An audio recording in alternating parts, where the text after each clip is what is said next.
Pronto? Pronto?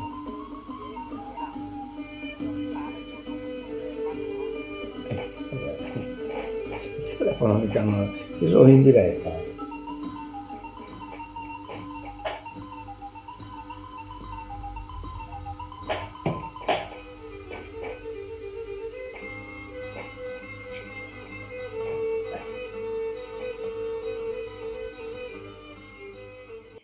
Buonasera a tutti, benvenuti voi, tenora de oie, die 6 de Santo Gainu, 2020 Kimbe, sempre adesso solito locco, dai via Salvemini, dai Vizi, dai Sa Barbagia de Vizi, dai Sa Sardegna, trasmettiamo.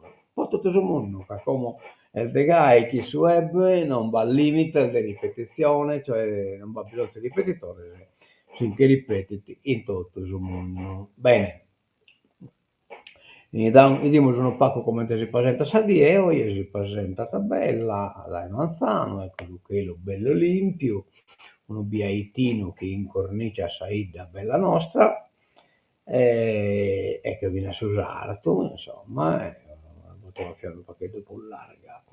Bene, vediamo che non era sul Saravallo, lo Saravallo però non narrata di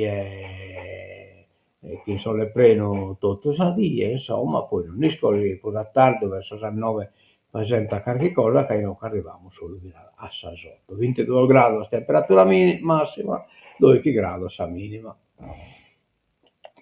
Crasa, Martesi, sole preno tutto sadie, 23 gradi, 1 grado in Fuldeoie e 2 che la minima. Bene, bene, bene, bene. Cominciamo, purtroppo che non ho toccamento e dolo. In Ottiolo, 80 batteranno, Senchel Morta, Franca Calvisi, Gattia Cano, mamma De Bruno, Pietro e Massimo. S'interro este tra il Martisi, 7 a Sasonni che s'accreglia de Sant'Iugli. Condolenze e pazienza a sa famiglia tutto, da parte dei Bizzi TV. Adios. Bene, eresi bisogna bene per la bici so scaminatore su cammina Bonera, hanno camminato in un gruppo, hanno fatto il cammino da Vizi fino a Salluvola e non visti corte aperta.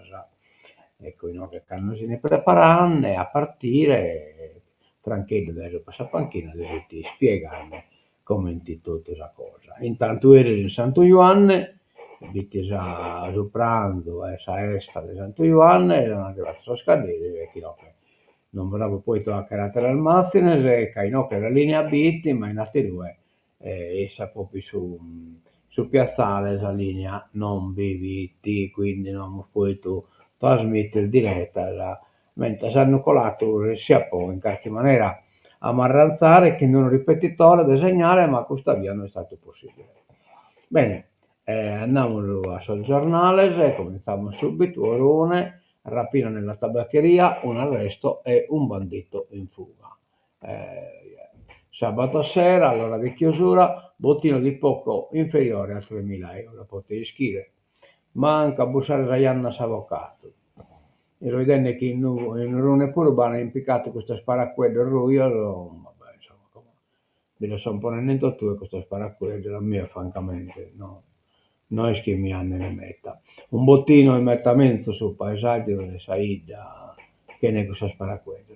Un bottino di quasi 3.000 euro è il risultato della rapina compiuta nella tarda serata di sabato nella tabaccheria di Maria Caterina Goddi in via Leonardo a Orune, una parallela del Corso Repubblica. Due banditi con i volti coperti del passamontagna e armati di pistole sono entrati e si sono fatti consegnare i soldi dalla titolare.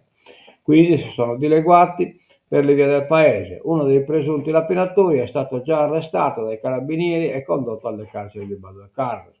L'udienza di convalida dovrebbe essere fatta oggi. I carabinieri che stanno vagliando le telecamere della videosorveglianza sarebbero sulle tracce del secondo rapinatore. Il bottino non è stato ancora recuperato. I due malviventi sono entrati in azione a tarda sera quando l'esercizio stava per chiudere e per strada non c'erano molte persone e all'interno della tabaccheria pochi clienti. I banditi, dietro alla minaccia delle pistole, hanno costretto la titolare a consegnare i soldi. della cassa e quindi sono scappati a piedi. L'allarme è scattato subito e i carabinieri sono messi sulle tracce dei rapinatori. Grazie anche alle immagini colte dalle telecamere sono riusciti a seguire il percorso della fuga. Uno dei presunti autori è stato rintracciato e arrestato, sarebbe un giovane di Orune. Oh, yeah. La razza della Pinal, ma non era mi tu, 3.000 euro. Io. Assalta la tabaccheria, arrestato il complice in fuga, recuperati dai carabinieri bottino e kit dei rapinatori, potescure, già recuperati su Inari puro, quindi l'avvocato le paccare dai Buzzacca. Strada 131 di CN, Erisera, traffico bloccato per ore, strada cantiere, 4 feriti, uno scontro frontale e di 4 feriti. In codice rosso il bilancio di un grave incidente stradale avvenuto ieri pomeriggio, poco dopo le 18, lungo la strada statale 131 di CN all'altezza del chilometro 55, tra Nuoro e il Viglio di Marreri. Coinvolti nello scontro 3 veicoli, una Fiat 500L, un furgone e una terza vettura che, secondo una prima ricostruzione, sarebbe sopraggiunta dopo l'impatto frontale tra i primi 2 mezzi, finendo addosso ai veicoli già coinvolti. L'incidente si è verificato in un tratto particolarmente critico dove è ancora attiva una deviazione per lavori. In quel punto la carreggiata si restringe da 4 corsie, 2 per senso di marcia, a 2 in tutta. Vabbè, chiaro, su cantieri non si può evitare che vi siate, cioè del resto noi che a sempre di a piagare che lo diano a deviare per tanto tempo da colare o da Eurune oppure da Succosolo, insomma. Non credo. Anna Benegai, tocca di viaggiare chi in prudenza. Scantieri che erano fatti. Bene, io non credo che danni dei sport, è prima categoria, a Basanta Bittese 0-0. E poi l'Olese Macomer non viene giocata, non è stata giocata, si deve giocare oggi, quindi domani nella Tinocchia, quindi deve essere oggi. E questa si deve giocare in stadio di Luvula. Come siamo in classifica, beh, chiaro, la Bittesa solo 1 punto, quindi è stata l'ultima, adesso risultata che ha 0 punti, ma già batta sente che in punteggia 6 punti, lo Durgalese, Supramonte battono, Corrasi 13, eccetera, eccetera. Va bene, andiamo a recuperare.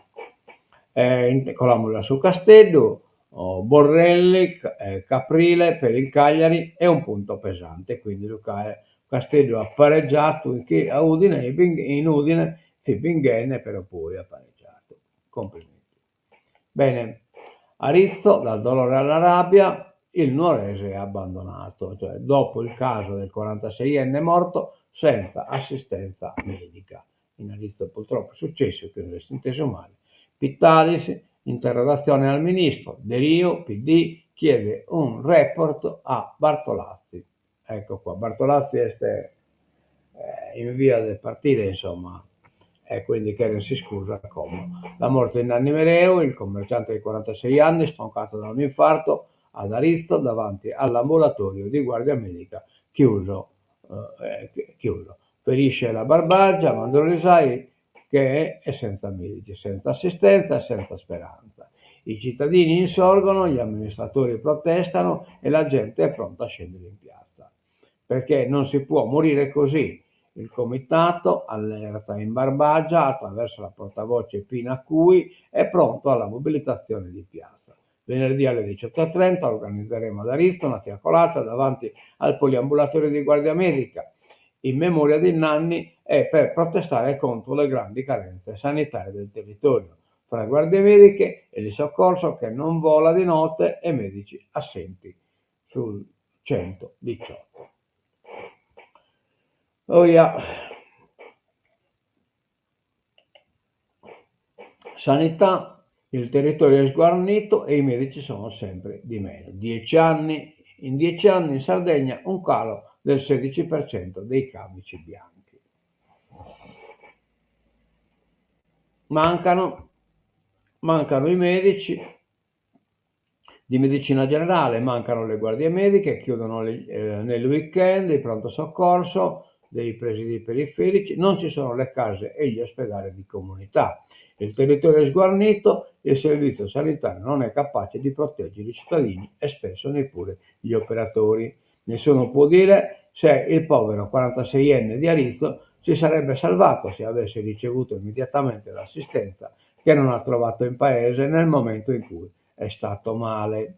Certo è che un centro di 1300 anime tra i monti, privo delle cure di base, uno dei tanti nell'isola, è un fatto che spaventa. Succede in Barbagia e nel Sulcis, nell'Oristanese e in Gallura. Sono oltre 400 le sedi carenti. I sardi scoperti sono circa 400.000. Diminuzione dei medici e infermieri in Sardegna in 10 anni.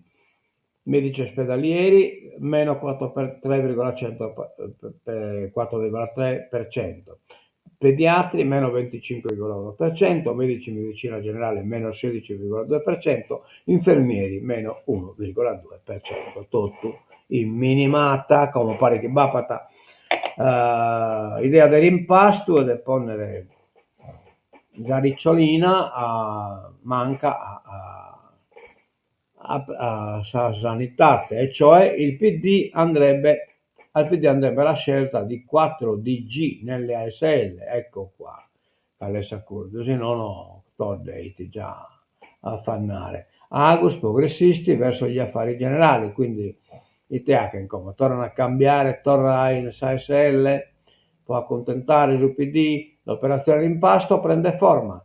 Le ipotesi per gli M5 Stelle manca alla sanità e chiusa al lavoro. Ecco qua, quindi licenziato Bartolazzo. Qualcosa si muove sul fronte dell'impasto. Sanità, lavoro, affari generali ed agricoltura sono le caselle dove si potrebbero registrare cambiamenti entro l'anno, comunque non prima del riequilibrio tra partiti del campo largo nella governance delle aziende sanitarie della Sardegna. Non sono alla sanità, non ho scelto io. Se avessi potuto scegliere, mi creda, avrei scelto quell'assessorato con tutto il cuore. 2 giorni fa l'assessore al lavoro Desiree Manca ha scritto questo commento su Facebook, rispondendo ad una follower che le chiedeva di pensare prima alla sanità.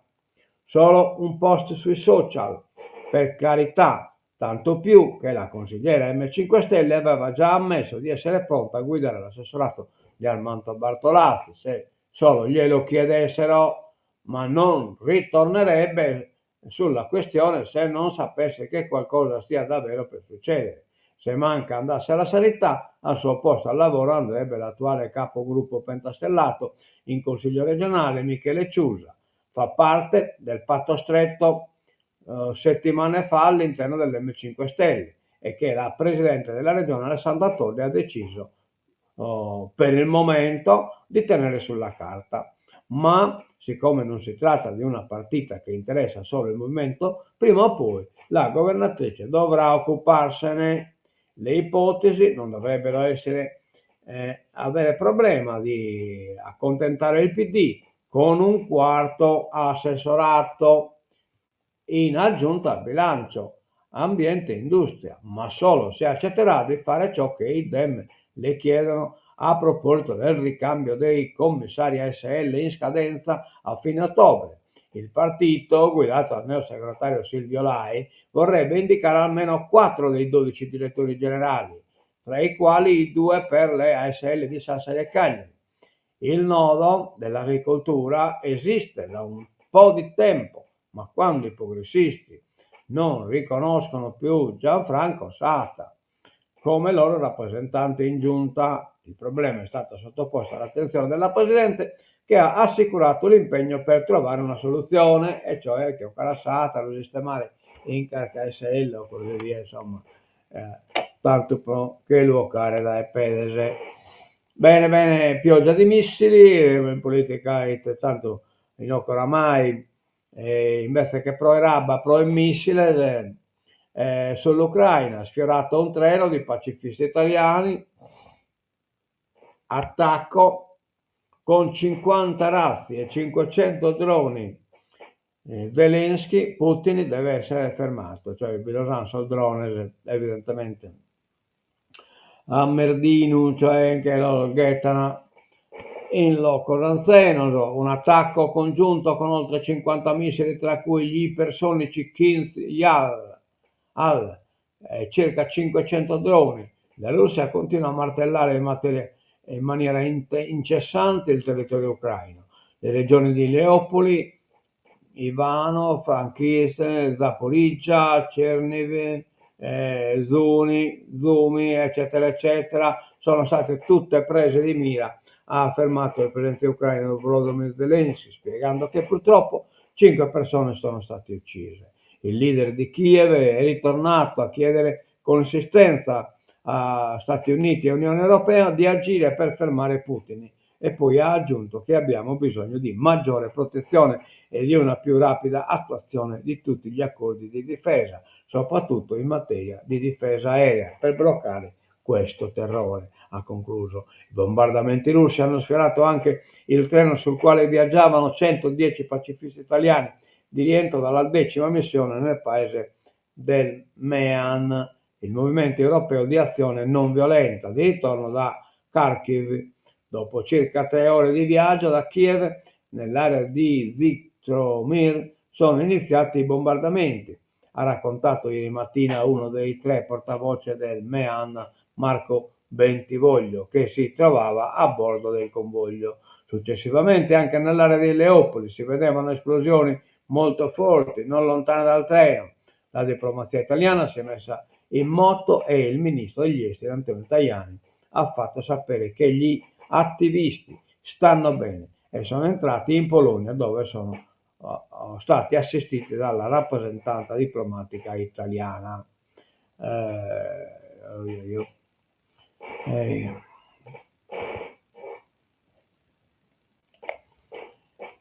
Trump avverte Hamas: resa o sarete annientati. Ma chi pote credere sposa Trump?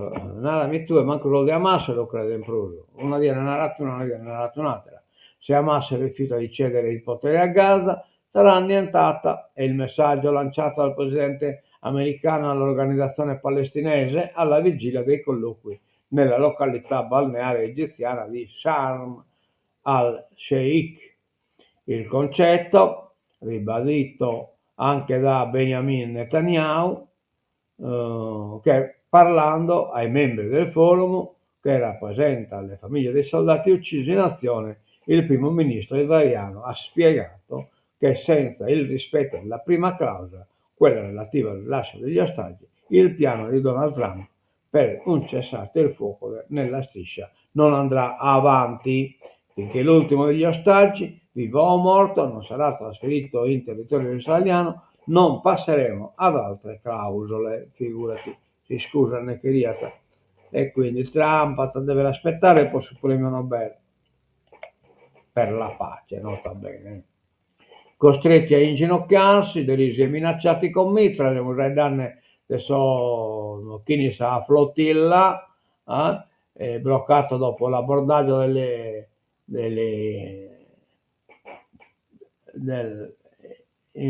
l'Idfalla flottilla, vabbè, questo è un nome nuovo, ma abbiamo raggiunto il risultato. Racconto di Emanuela Pala, la giornalista sarda rientrata da Israele. Ci hanno fatto inginocchiare e in carcere ci hanno puntato il mitra contro. Emanuela Pala ha tanto da raccontare della missione appena portata a termine. Il tono di voce della 38enne giornalista sassarese è squillante, chiaro, autorevole, come quando fa le dirette per Piazza Pulita a La 7. Senza paura, la cronista, che bada all'essenziale, come ha dato prova nei servizi confezionati direttamente dalla Global Sum Flotilla. Ora però tradisce solo felicità di stare assieme ai familiari. Padre, madre, amiche, cognato, sorelle, nipotina sabato sono volati a Fiumicino appena saputo del rientro e dei rilasciati. Va bene, va bene, va bene, va male, anzi. Rai di Mosca sulle Opole, le bombe sfiorano il treno con 110 pacifisti italiani. L'esplosione attorno a noi, ma stiamo bene. Noi che abbiamo sempre a Trump ad Hamas, pace subito, ma apre a modifiche al piano, cioè no, che dipende dai cari giornali di schede, questa riunione da cui di Nuova Sardegna, dai Minestaiata Raio e Trono, e no che non è vabbè che modifiche da. Netanyahu rilancia, senza la liberazione di ostaggi non si va avanti. Intanto Leone, passi significativi e condanna l'insorgenza dell'odio antisemita. Città del Vaticano, il Papa guarda al piano di pace per il Medio Oriente e auspica che porti una pace giusta e duratura. Leone XIV ha celebrato ieri messa a Angelus in una piazza San Pietro colma di fedeli, nonostante la pioggia. A Roma si è celebrato il giubileo dei migranti e dei missionari e Prevost, in perfetta continuità con Francesco, parla di accoglienza e condanna ogni discriminazione. Poi uno sguardo di speranza al piano degli Stati Uniti su Gaza. In queste ultime ore, nella drammatica situazione del Medio Oriente, si stanno compiendo alcuni significativi passi in avanti nelle trattative di pace che auspico possano al più presto raggiungere i risultati sperati. Va bene, che in questo terminiamo queste novelle de hoy e nos damos l'appuntamento torna a casa. Ponemos la sigletta in cattura, mille rinocche, ecco qua, salutiamo a Nina Carai e a Ciriaco Dui che sono puntuali e poi non dimentichiamo di porre esa musica, però ecco qua. Musichetta della sigletta in cattura e nos damos l'appuntamento torna a casa. Mi dispiace che non hai posto anche una diretta da Esatto Ioanne, ma proprio non vai in linea. Vabbè, poi insomma, Boscosito deve abbaitare in attenzione sul filmato di questa intervista a Graziella Porcu, o mastra del costume, insomma, in luce. Bene, a me sorvedere a tutto, adios.